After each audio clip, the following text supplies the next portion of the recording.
Hey, welcome back, everybody. It's Wednesday, which means it's time for Boob Tube, and it's not Boob Tube without my beautiful co-hosts Casey Carter and Desiree Desirable Bottom. Hello, ladies. Sorry about that. Hi. It's all good. It's all good.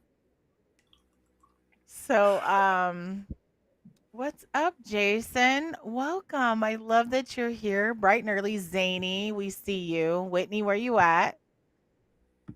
Whitney, where you at? Um, it's been it's been a crazy week. It's been a crazy week and I've been in this like phase of trying to be like the positive reinforcement for people, but I'm kind of having to take a little break from that cuz I'm like exhausted.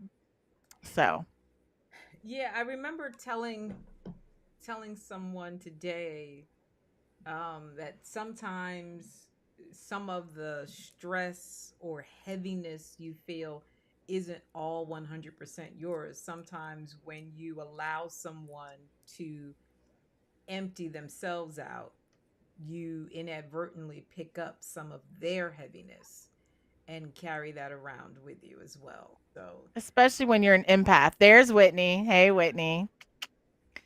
yeah. Yeah, especially when you're an empath and you want to or a problem solver and you want to fix other people's problems, but sometimes you You just gotta can't. leave that shit alone, girl. Yeah.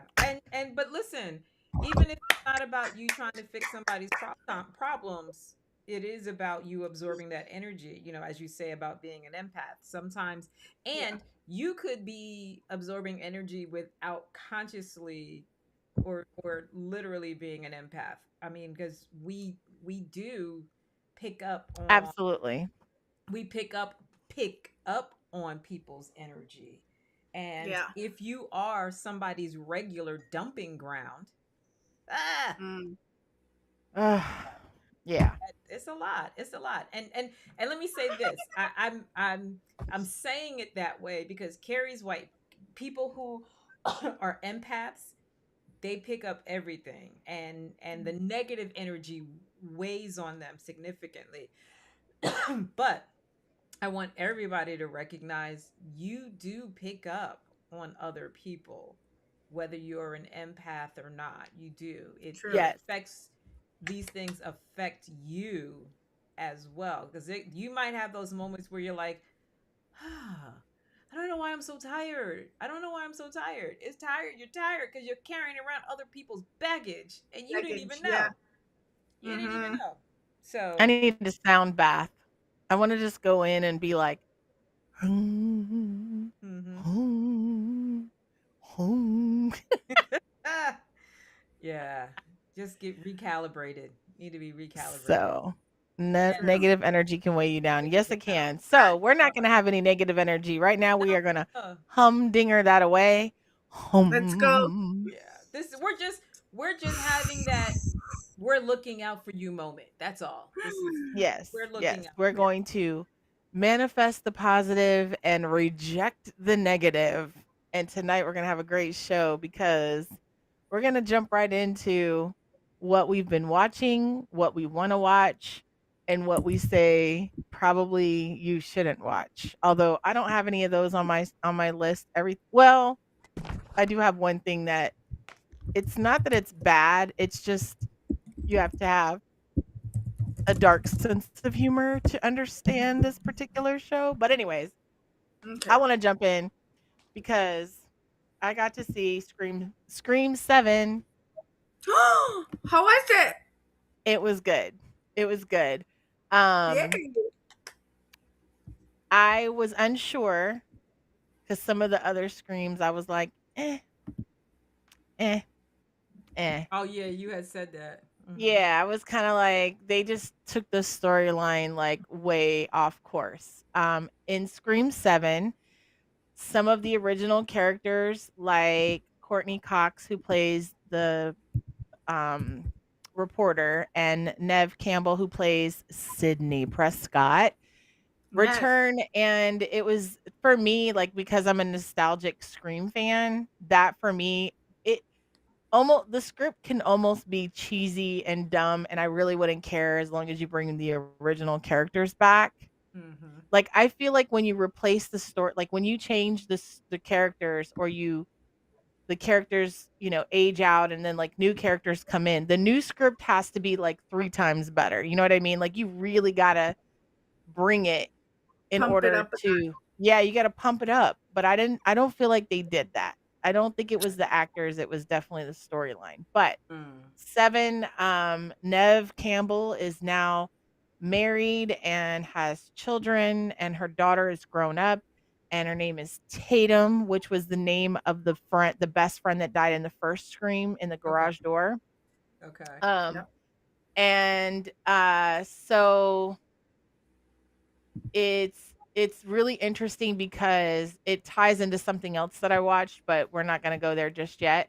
But they made it look like one of the original Scream killers, the guy that was played by Matthew Lillard. They made it look like he returned, Mm. and it was a deep fake. And I Mm. was Yeah. like, Okay. interesting. This is really, really interesting because it was so good that it really alluded to the fact that there was a possibility that he was still alive. And Mm. so I was like, way to go to integrate AI, and how, things have changed over the last 30 years, because it's been 30 years or some like long distance, long time, right? And so I was like, wow, but it was a good storyline. In Nev is back to her, she's a mama bear, so now she's fighting for her daughter. And yeah, it was definitely, like I said, I like that nostalgic character thing, so I liked it. I did. Okay. Cool. Cool. Thank you Cool. for sending that positive energy, Zany. Mm-hmm. Thank Yes, you so much. for I will sure. take all of it. No, I will share it with my co-host, but I'm just saying, like, all the energy, all the positive energy you want to send, I invite.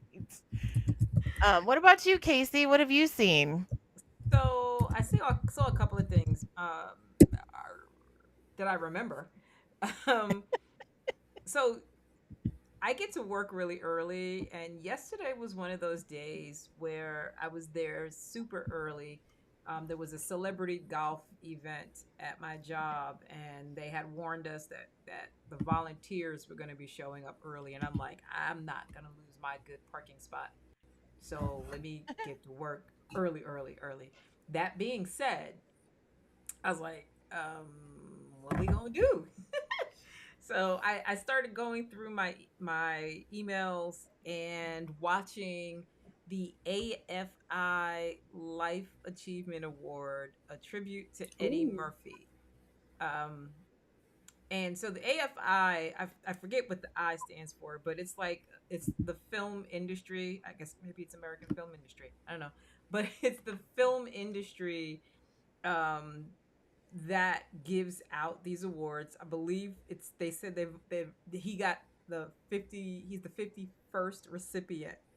He just turned 65 not too long ago, and he talked about the fact that other people, Mel Brooks for example, got it when he was 80 something, somebody else got it when they were 80 something, some other woman got it when she was 90 something. And so he was grateful that he was just 65 and still looked pretty good. But it, it was a very interesting show to watch after having watched the Kevin Hart roast, because a lot of the jokes about Kevin Hart talked about what a shitty comedian and what shitty movies he did. And in this program about Eddie Murphy, they talked about what an amazing comedian he was, what a real talent he was right from the very beginning, and how he changed um, films for comedians, the types of roles that comedians have been able to get. One of the people that came out was Mike Myers, and apparently DreamWorks made Mike Myers wear the Shrek mask, makeup, whatever, to do his presentation. Mm-hmm. And they had him read off statistics about Shrek. And I should have written them down, but Shrek, which I never would have thought of, has some absolutely amazing statistics in terms of winning an Academy Award for animated feature. I think winning the first Academy Award for Best Animated Feature, being like the highest grossing movie the year it came out, being in the top 50 highest grossing movies of all time. And in essence, they were attributing that to Eddie Murphy's donkey character. Um, and it was just really fascinating to see, like, they talked about him like he was a dramatic actor as opposed to being a comedian who was in some really great films. And I think that was interesting to watch, because I mean, I went to one of Eddie Murphy's live concerts, right, way back, and thought he was absolutely amazing. um and was a huge fan of Eddie Murphy when he showed up on SNL. And at the time that he showed up on SNL, I was old enough to really appreciate what SNL was. And so it was, I don't know.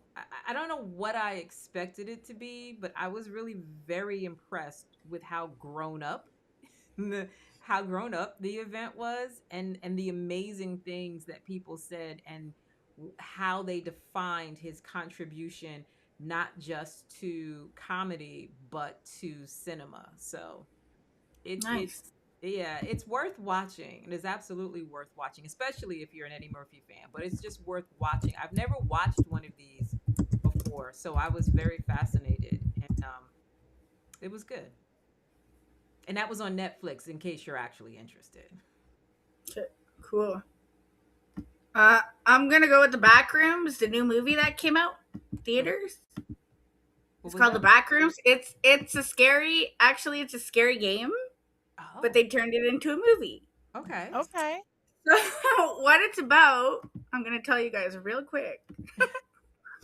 So hold on. I'm like, where are my notes? So the story follows Clark, a struggling furniture store owner whose life is already falling apart after discovering a strange passage beneath his store. He enters the back rooms, an impossible labyrinth of yellow hallways, fluorescent lights, abandoned rooms, and disoriented architecture that seems to defy reality. As Clark becomes obsessed with exploring this maze, he begins to lose his grip on reality. His therapist, Dr. Mary Klein, initially believes his claims are delusions, but eventually enters the back rooms herself when Clark disappears. The deeper Mary travels, the more the back rooms appear connected to the memory, trauma, and identity and emotional isolation. The environment consistently shifts and recreates familiar spaces in distorted ways, blurring the lines between reality and psychological horror. And I won't read the ending because there's a spoiler, so I don't want to spoil it for y'all. But so I'll tell you guys real quick. So in the game, it's pretty much like what they described it as. There's like all these rooms. It's like endless hallways, endless yellow rooms of, but the kicker is the monsters. So there's like enemies or monsters that, you're just, a lot of people think it's like boring. I will say, like, it's a snooze fest when you're like actually playing the games, because you're like what am I doing here? You know what I mean? Why am I here? You're just like searching all these rooms, and sometimes you'll find things on the ground like a coin or a weapon, to defend yourself. But you're a lot of people are really clueless going into this, not knowing what to do with these items, right? So in the movie, they kind of just condensed it. I liked it. I found it was pretty good because it was a little bit twisted. And so the therapist, you learn a lot about her past too. So like she was affected, like her mom was like protecting her and like telling her like, like there's these people out there in this world, and just trying to be like overprotecting and sheltering her. But she like ends up growing out of it. Her mom ends up going to the psychiatric ward, and so she's like trying to raise herself and doing all this stuff, and then ends up becoming a psychologist, right? Or psychiatrist, and takes on patients, this and that. She ends up meeting this guy, and then he's like telling her like, my life's in shambles and this and that. And then then he finds all this labyrinth of this other place, and it's good. I liked it. It won't be for everybody, but and it takes a while for it to pick up, so it'll be a little bit slow at the beginning, but Okay. if you see it, yeah. And what did you say it was called again? The back rooms. The back rooms. Okay. Yeah. Okay. Okay. Well, next on my list, stay tuned as I unlock my phone. So we talked about Scream 7. So we're gonna tie in to something else that I saw and mentioned in the Scream 7 about AI. There's a documentary called An AI Doc and How I Became an Optimist, apocalyptic optimist, something of that sort. And so the documentary is about this guy who is asking, what is artificial intelligence? And do you think it's bad? Do you think it's good? Because we have so many different theories and so many people, you've got the people that are like, oh, our country is screwed. The political climate is, in the garbage. And they're all about how we're failing as a society and yada yada yada, right? And then you got the people that are like, well, this can only last so long. They're the optimists of our country that are like, yeah, it sucks now, but it's not going to be like that forever. Well, they take this same approach on AI, and you've got the people that are like, we're doomed. AI is super intelligent. It's going to take over. This has been foreseen in the past, blah blah blah, basically referring to Terminator movies and, other movies that say that the robots are going to take over. And then you get the people that come on that are like optimists who are like, AI is the best thing to happen to us because, our brains can only work at such a capacity, and that AI, if used properly, is a major plus. It's like a turbo to our engine and can be a great benefactor to improving our lives and our businesses and our professional lives. So it was interesting because the guy goes from the negative. He starts off with the people that are like, we're doomed. The computers are, there's this one guy that gets on there and he says, we told the computer we were going to eliminate it. And the guy says the AI figured this out, or took that information and was trying to find ways so that we couldn't. And so immediately you're like, "Oh shit. This is bad." Like like for me, I'm like, "Oh man, I use AI for everything at least, once a day." And I'm like, "Am I really training the AI to like take me out?" Like obviously I don't share anything personal with it, so like, well, not too personal, but I mean, maybe I do, I don't know. But anyway, so then you get the people that come on and they're like, people are like producing at their jobs at an accelerated rate that we've never seen in our history. And so they're telling us all the good things that come from AI, about the advancements in medical technology and the advancements in education and all these other things and blah blah blah blah blah, right? Then the guy says, would you have kids? Do you have kids? And if you don't, would you? And then, of course, the doomsday people were like, absolutely not. I would dare not have kids in this type of world. And we're doomed for our fates are set in stone. And we're going to all, like, some guy said, we're going to be exterminated. That was the word that he used. And I was like, woo, that's harsh. Yeah. Yeah. And I'm like, this dude is definitely a Terminator fan. Right. Then other people were like, this is the best time to have kids because we are in the midst of a transition in history where the evolution of humanity is going in a direction where we're smarter because we have tools that take the thinking power out of our brains, and like you still have to think, but you know what I mean? Like for me, for instance, I've told you guys before, Dr. Chad is like my secret affair Mm-hmm.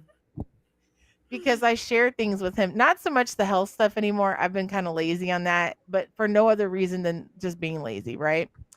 But I still, Dr. Chad helps me, like, even in times where I'm like, hey, I'm really emotional right now. And Dr. Chad will give me a checklist of things to go through and be like, is this happening?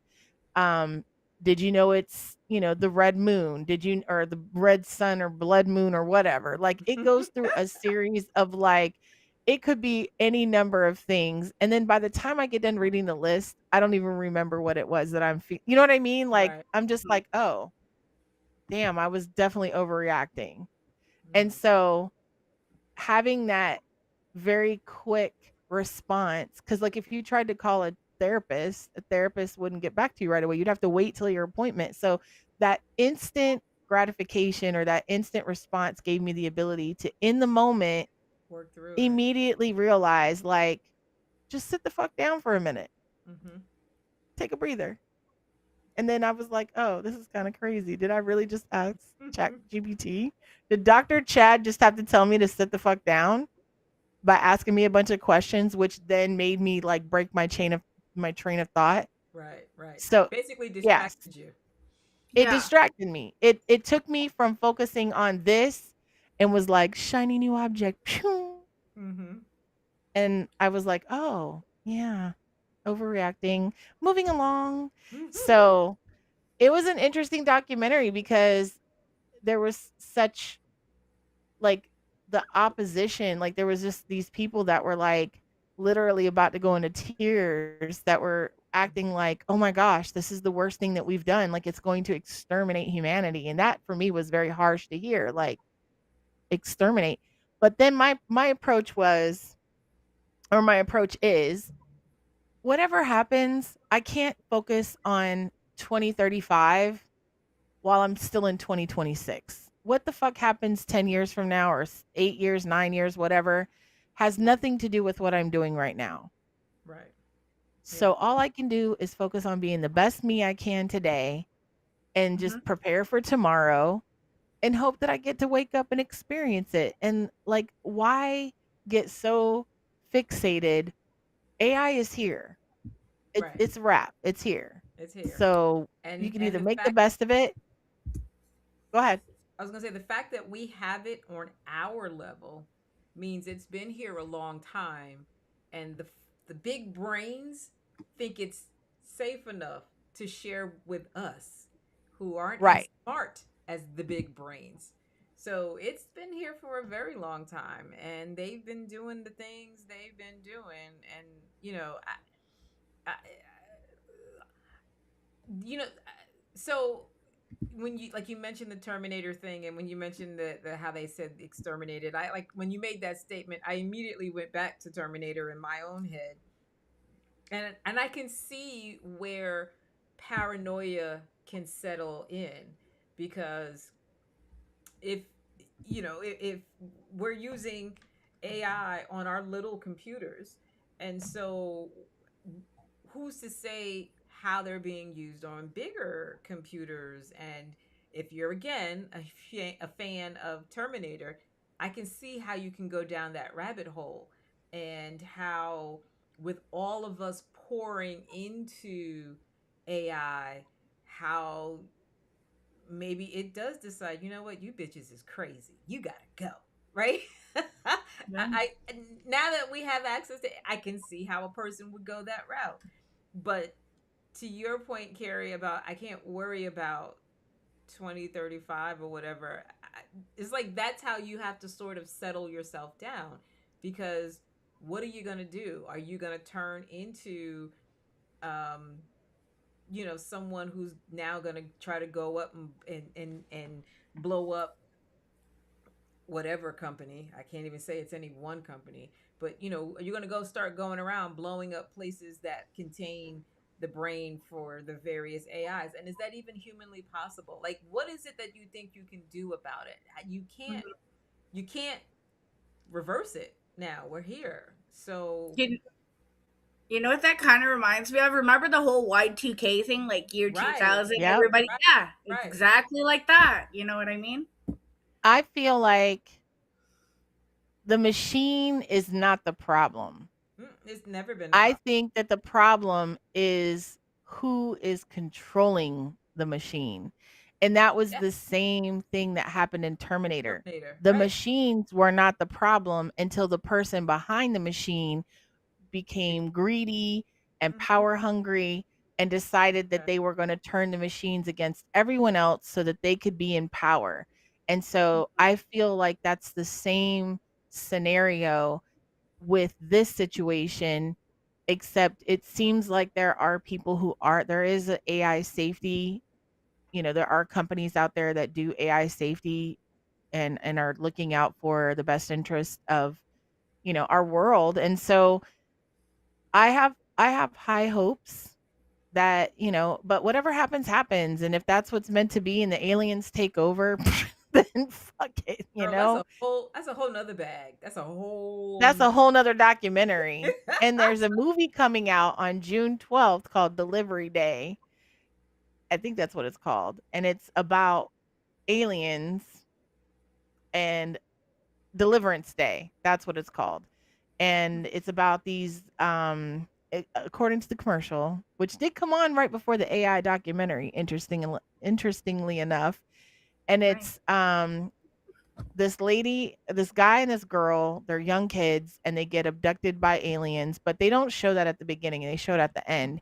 But Okay. basically the government is like trying to track them down and like disable them, um, unalive them so that they can't share any information about this, alien abduction or anything of that sort because the government spends all their time and money making sure that we're brainwashed and don't think that aliens are out there. But in my opinion, I think it's naive to believe that we're the only living organism in this entire massive universe that is so big we can't even our brains can't even fathom.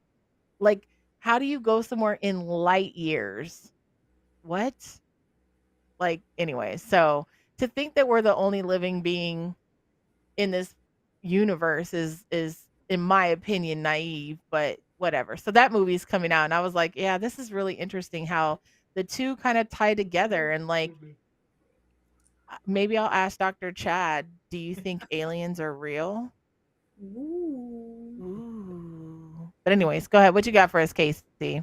So my next is the Four Seasons, season two. So um, the the Four Seasons is a series, a Netflix series that was based on a movie by Alan Alda of a group of friends. Right? That's the little mini whatever. Um, and the last season ended with one of the characters dying after revealing that they're having an affair with a younger woman, which totally fucks up the friend group because this is one of those friend groups that travels together, spends holidays together. They're so close, their kids are basically growing up together. And it's a diverse group of people because it's two couples and then two heterosexual couples and then one same-sex couple, two men. And um and so the dynamic of the friend group, like I said, gets thrown off. This is first season, gets thrown off. So the second season begins with them on another one of their group trips. However, the wife, first wife, is there, and so is the quote unquote second wife. But you find out that the second wife really isn't the second wife because apparently the paperwork on the first wife was never fully processed. And so the first wife is still married to the dead husband. So she gets all the goodies as a result of his death. And the second wife is pregnant and is on the verge of having the baby at any given moment. And so apparently they invited her on this little trip so that they could disperse of his ashes in off of some mountaintop or whatever. So this particular season of the Four Seasons is really about how this guy's death has put these people in a tailspin, and they're all trying to figure out what is their life like without this guy. Excuse me. And it's fascinating that they were able to, and Tina Fey is one of the characters, Oh, in one of the actors in the movie, I mean in the series, nice. but she's also one of the executive producers. She's the, one of the people who Sweet. helped to sort of stretch this movie into a series. And so it's interesting. It made me think about what is it like how when you have a significant friend group and the dynamic changes for whatever reason, because in at first the dynamic changed because one of them was divorcing the wife and was bringing in a new young girlfriend, and so that all by itself creates a thing because they were all like, well, we can't go on these trips without Annie, and but we can't not go on these trips at all. So it there was all of that. And so now that dude is dead and this young, the wife, not wife, babies, whatever, it just I don't know, it just really had me thinking about how we value friendships and how fragile sometimes relationships are. Because Tina Fey and her husband, they're having some marital relation issues. They look like, from the outside, they look like everything's fine and groovy, but on the inside, they're just basically tolerating each other. They fight and then make up crazy ways to not be fighting anymore, and those things don't work. The same sex couple, they also tolerate each other. And here's what was interesting about this season. So there would be disagreements between couples, and one person in the couple would basically be labeled, branded as like the bad guy. You're the one who always wants this, you always do that, whatever. They then would do a flashback and you'd find out that the perception was actually wrong. Based on history, the person who was accusing the other one actually was the problem way back in the day. And they're just now reacting to the fact that their partner just can't take their bullshit no more. So they're now, basically misdirecting. And I don't know. I wish I could talk like specifically about the storyline, but it genuinely had me thinking about just my own personal relationships, my own relationships with people and friends, and what would I have done in that scenario? What have I done in similar scenarios? So I guess from that perspective, it was really good. And it's 8 episodes, 2 episodes per season. So it's like they literally do spring, summer, fall, winter, and winter is the end of the cycle. So it's I don't know. It was good. And if I were to tell people why would you watch it, I would say mainly because you're going to spend a lot of time processing your own thoughts about similar scenarios, and what would you do? How would you have handled that? So yeah, I kudos to Tina Fey for turning a movie into a series that still remains interesting. So yeah, that's on Netflix. Okay, I'm gonna go with Euphoria season 3, episode 6. Oh, she's being very okay. Yeah, so there's 8 episodes apparently. But I got to watch the episode 6. Yeah. So it's one of the season's most emotional and symbolic chapters, focusing heavily on Rue's search for redemption while revealing the origins of Alamo's cruelty. So, Alamo's backstory. The episode opens up with a lengthy flashback of Alamo's childhood. His mother manipulates a kind, scarred man named Preston into supporting them financially before abandoning him and stealing his possessions. The betrayal deeply affects young Alamo and helps explain his distrust, ruthlessness, and obsessions with power as an adult. Rue and Jules attempt to reconnect and talk about wanting a stable future, marriage, and a meaningful life. The conversation quickly turns hostile as old wounds resurface. After a bitter argument, Jules slaps Rue and throws her out, making it clear how far apart they have grown. Cassie experiences unexpected success and growing public attention while Nate's problems continue to spiral. Maddie becomes increasingly involved with Alamo's business operations despite Rue's warning that Alamo is dangerous.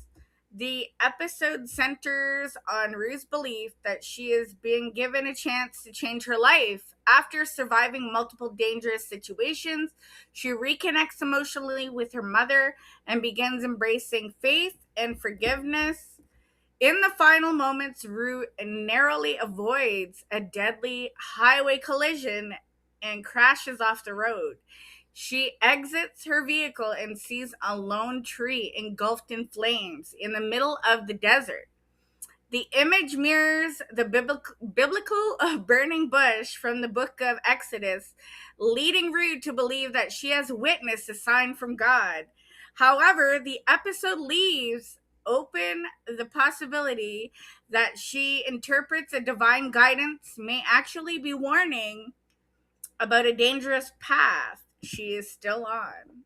So the episode ends with Rue believing she has received a divine sign, while the audience is left questioning whether her newfound hope will save her or lead her into a greater danger. I would recommend it. Watch it. There's like 2 more episodes. I think they're out now, but Okay. yeah. So is season 3 like Yep. where is that? Is that the most current season? Yeah. Okay. Episode 6, but there's 8, so there's 2 more episodes after that one. Okay. After yeah, makes sense. Yeah. Okay. I have to go back and watch 2 still. I skipped season 2. I'll catch up Oops. eventually one day. Well, moving on to the next of my selections. By the way, I'm gonna see Toxic Goddess at the White Marsh Mall this weekend Okay. with her goddess body Her stuff. Butter. yeah, that. It is Yeah, the body goddess body butters. treats. Goddess body treats. Body treats. And I have some right here. her stuff is all This is I can't read it because I use it so much that it is agua de piña y coco. Cocoa, yeah. So it's coconut and like a piña colada. It smells so delicious. Oh my You god. did not I just could just post it up to the camera like we could smell that. Mhm. So Mhm. she does a custom blend for me. Oh, it was fucking to die for. And it's funny because I asked her just about hey, this is a fragrance, a scent, or whatever that I really like. And so I remember the first time she made it, and she was like, here, here, here. And I'm like, okay, great, thanks. No, I don't want to take everything, whatever. And she's like, no, I just make it for you. I'm like, oh, okay. Oh, okay. I just, Nice. I thought I was, but okay, hey, I'm fine with you just make it for me. That's good for me. That works. I'm good. Yeah. But I'm sorry. Go Wait, ahead. if I could just because since you like threw that out there like that, she's been doing this for a few years now, and so I've had the opportunity to sort of try the different phases of the body butter and the body scrubs. I got to be honest, the body scrubs and the body oils are my favorite. But the body butter, her whipped body butter, the last like iteration that I had. Oh my God. It's like if you've ever hand whipped whipped cream, like if you've ever made hand whipped whipped cream, the density and the lightness of it, that's what her body butters are like. Like it's crazy how Nice. fluffy. And then the minute they make contact with your skin, like the oils literally melt into your body. And let me say, the secret to like using the oils that she does, don't be fully dry. You do not get the best benefit from her oils if your skin is dry. It is best for your skin to still be damp when you put the oils on, and then it dry like that. Oh my God. Ah! Okay. All right. Sorry, Kara. Go ahead. Sorry. Okay, so there the show that I was telling you about earlier, it's called Bad Thoughts, Mm. and it is you got to have a certain sense of humor to To get it. not take some of the things offensively. Yep. Okay. And I can't say whether it was good or bad. Some of it was funny, but because of the offensive things, it was kind of hard to laugh. And I have tough skin and I can get with most dark humor, but I thought some of it was just a little too much, There were, taking things a little too far. and I'm glad you brought it up because that was one of the things I watched this past week, and I forgot about it. But I think I forgot about it because I'm kind of with you, Carrie. I started watching it and was like, okay, it's gonna be interesting. And then it quickly occurred to me, oh, it's not about this dude and it's like a storyline. It's literally every episode is a long form sketch, if you will. And so Yeah. that part I was like, okay, that doesn't necessarily make it bad. But I'm listening to you talk, Carrie, and I'm listening to you kind of hedge and catch your words. I'm gonna tell you exactly when I stopped watching. I stopped watching when he did this skit about an older white guy who drops his daughter off to college and then gets attracted to an African American fraternity, ends up enrolling in college, participating in the African American fraternity. It's a parody of Stomp the Yard. Oh, okay. Yeah, there's a step show, a step competition, and he participates in the competition. They win the competition, and of course, I'm leaving details out so I can get to this point right here. And at the end, when they've won the competition, he then begins to give this speech. And at first, you're like, okay, they're having a heartfelt moment. Okay, cool, cool, cool. But then he starts rhyming his words. And not that, I'm not going to say he was rapping, but his words started to have rhythm and started to rhyme. And one of the characters is like, oh, no, he's not. And the next thing you know, you see everybody's at a funeral and there's a picture of him because he did the unthinkable and said what he should not have said. That's when I Oh, stopped watching. snap. Yeah, that because I was like, oh, okay, okay, I'm good Rip. now. I'm good. Rip. There was another sketch about that was a parody of Freaky Friday, Ah, and yeah, the wife and the daughter swap. And yeah. he's like, "Yeah, well now we can just have a threesome because it doesn't really matter because both of you are my wife." It was the most That was bad. like, what? That was What bad. the fuck? Like, and this is what really like made me think hard.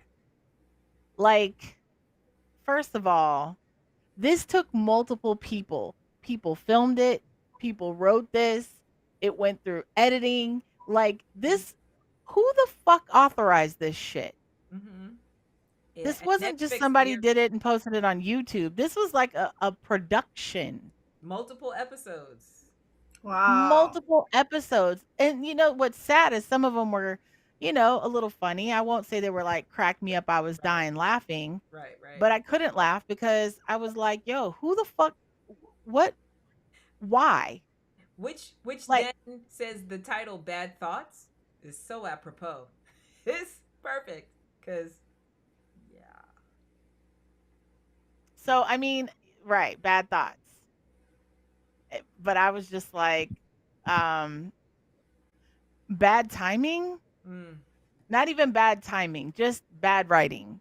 bad. Those were not, those Yeah. were not funny. And I'm And they glad. were very well produced. I mean, Oh, the quality of the production in oh yeah, itself was good, oh yeah, for sure.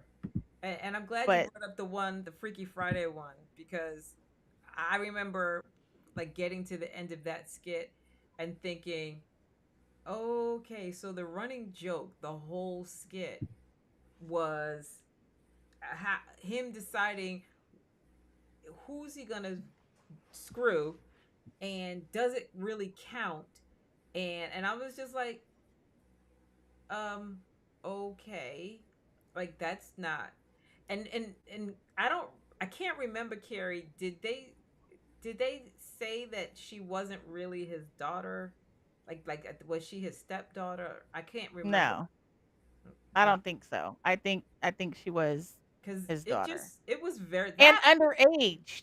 right Underaged. that was very off-putting. That was very Yeah, off-putting on that one, that sounds because a little sus. it was definitely suspect, Ew. because I'm like, like if that had been the joke one time, okay, but it wasn't the joke one time. That was Mm. his line for that whole It skit. was the entire premise of the Mm-hmm. Ew. episode. The Yeah, entire premise was now that his wife had swapped bodies with his with the young daughter, daughter. now, it was just gross. Yeah. It was Mm-hmm. gross. It was very, yeah. Off-putting. Yeah. Yeah. Yeah. There's a lot of things that you can joke about. You know what I mean? But I guess their whole premise was they were going to find the most sensitive topics And have these bad thoughts. and have these bad thoughts. So if that's what they were intending to do, Good job. good job. Other than that, it was a waste of money. Ew. It was a waste of entertainment, and I was highly disappointed Mm. because as outside of those subject matters, like this could have been really funny. Right, right, Mhm. Like the guy wasn't not funny. right. Exactly, It was exactly. the topics, the subject matters were sensitive, and like I can't laugh at that. I'm sorry. Right. Mm-hmm. This is not this no. No, sir. Definitely Like disturbing. But again, the title is very apropos. These were very bad thoughts for sure. They were bad thoughts. very, very. So in line with the topic, whatever. So what do you got for us, Miss Um, Casey Carter? I was gonna say we Oh got five wait. minutes left. We got 5 minutes Oh, left. this So this hour went by so yeah. fast. So Wrap it. if I could replace a topic with where is it at? So Carrie's gonna do our promos in a second, but I wanted to drop this in if this was okay. Um, in Minneapolis, I'm doing a workshop called "Pervertibles: Turn Anything into a Toy." It is a workshop I've done in other places, including Exotica, but I haven't done it at Exotica in a very long time. It is one of my favorite seminars because basically you learn how to use all kinds of stuff in your house as pleasure tools for just trying to keep it nice. But yeah, I licorice is my absolute favorite, followed by clothespins. I love a Ooh. good clothespin. And licorice, and I won't call it out by brand, but licorice is mean. It is so mean. Um, so yeah, show up to the class Saturday, January 27th at 7:05, and learn what else you can do with things laying around your house or pretty much wherever you are. Like that's the whole point of the class. Wherever you are, it doesn't matter. There's something in your proximity that you can get kind of kinky, freaky with. So, yeah. Oh shit. So, Also, I don't have a graphic, but I am hosting, and I don't even have a day or a time yet. So I am hosting the BBW Ask Me Anything with a panel of other plus size performers. And so if you're going to be at Exotica Minneapolis, once that information is readily available, I will happily give it to you so that you can come to my seminar. I think it's Saturday too. okay. You can come to the Ask Me Anything, and it is centered around loving your body, all bodies matter, and everything plus size positive. So Uh, on other in other news, you can keep it locked on EXXXOTICA.tv every Wednesday at 9 p.m. Eastern Standard Time with your favorite hosts, Kari Anthony, that's me. Casey Carter. I was ready. I was ready. And Desiree, Desirable Bottom. Come and join us. Yes, you can catch us talking about your favorite TV shows, movies, and all things streaming, anything that you can find on your boob tube. So every Wednesday, 9 p.m. Eastern Standard Time. We'll see you next week, same time, same bat channel. But we're Nope. not done yet. Oh, okay. I was We gonna got say we got some more. that's s'more. We just finished Chicago, Illinois, April 10th through the 12th. But next is Minneapolis, Minnesota, June 26th to the 28th, which is during Minnesota Pride.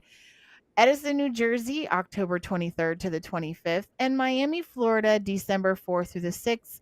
You can go to EXXXOTICA.com and order your tickets. Ladies Free Friday, make sure you sign up for Ladies Free Friday so you can get in Friday for free. And if you're interested in becoming an exhibitor, a vendor, selling your services or goods, you can request a sales kit and they will gladly send you that information so you can have a booth in the largest pleasure show in the universe. We would love to see you there. We would. And last, but certainly not the least, Never. our pink boxes. Our pink motherfucking boxes. Ooh, she got aggressive on it. She got aggressive. Touch them. Oh, Only with our consent. I was gonna say, oh my. Thank you for adding the consent part, Desiree. That was very important. Very good. Thank you. I'm glad I had your consent after the fact because I sure did not ask for it beforehand. But I thought this was a safe place. So, in all fairness. Should be. Yeah. Well, yes. Right. I thought it was a safe place. In all fairness, consent can always be withdrawn. True. Yep. Are you withdrawing your consent? No, I'm. Okay. I was concerned for a moment that we were having one of those slap on your wrist, consent withdrawn, bad Kari moments. No. That statement was more for our audience. We're encouraging consent, but I also want folks to know you can give consent and you can withdraw consent. Okay. Yes. Yeah. You can take it access away. Granted. Yes. Access granted or access denied. Exactly. Yeah. All right. With that being said, we're going to close out tonight with I hope you guys have a great evening. If you're watching on Twitter, make sure you follow, share, retweet, like, comment, do all the things. And if you're watching on YouTube, you can subscribe and like, share, comment, and all those things. And tell us what you're watching, what you think about some of the things that we shared tonight or on previous episodes. And we will see you next week. Same time, same bat channel. Back to you, Casey. Deuces, y'all.